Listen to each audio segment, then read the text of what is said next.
final note for this episode. I used to believe, wrongly, that I could change the world.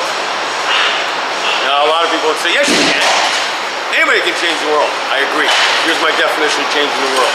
I mean changing the world right now. Right now, this very moment, by changing all the wrong behavior. I can't do it. Never say can't. I've heard all the motivational speakers. Don't say can't. I'm being realistic. We can change the world. We can make enormous impacts. I tell my players, especially after a loss, instead of saying, man, you guys, you fumbled the ball, you intercepted, instead of doing that, you know what I say after a loss? Go out in this world and make an impact.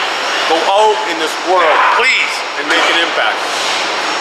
And I think it's a very positive note after a loss, because people say, what's that got to do with this loss? Plenty.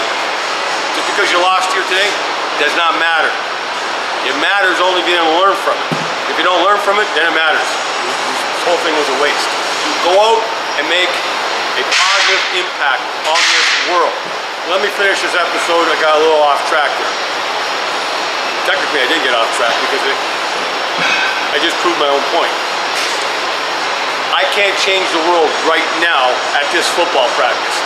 In about 30 minutes, I got to coach some people down here to lift some weights, to make muscle. I'm gonna guarantee there's gonna be some resistance.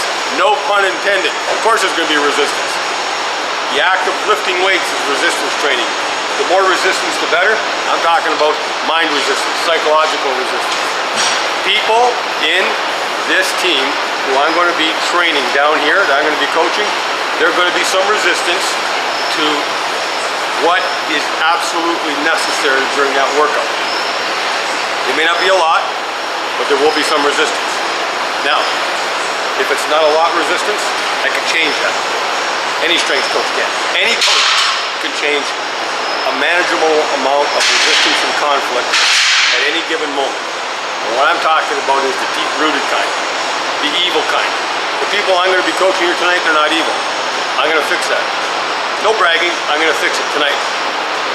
But the evil kind, the kind that enjoys conflict, the kind that loves conflict, I can't change that tonight, or maybe even this week, or even this season. So you got to give people choices. You either change on your own, you either learn to play by the rules of this team. And by the way, playing by the rules of this team, once again, it's not about taking away originality, it's about playing within an ideology that's proven to win. If you're not willing to do that, you got two choices. Go to another team or leave the sport. But either way, you're leaving this team. You gotta leave this team. Now, if you want to exercise free will and say, you know what, I want to take the opportunity and I want to change it. If you want to change now I can say I can change the world. To change the world, you got to get some cooperation from the people who need the change.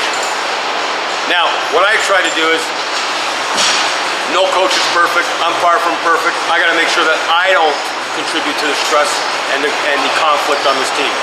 But football by its nature is conflict. I don't know, take for example quarterback. If a quarterback misses an open receiver, I still have to fight the temptation and say, what? How did you miss that open receiver? I saw him, the whole place saw him. See, I'm generating conflict because it's easy for me to say, I saw the open receiver. It's very easy for me to say, the people up in the stands saw the open receiver. It's very easy for me to say, the whole place saw it, the open receiver. But you know what the quarterback's thinking?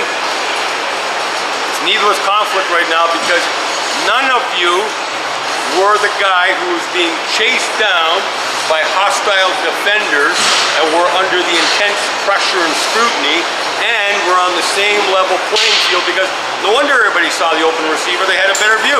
So my point of the matter is, I'm spreading conflict by pointing fingers and saying, you missed the open receiver. What I should be doing is teaching the person how to do it. Or at the very least say, here, we're going to do it again 10 more reps, 20 more reps, 100 more reps. That's not punishment. Reps are not punishment. In conclusion, how do you change conflict? Change your own conflict.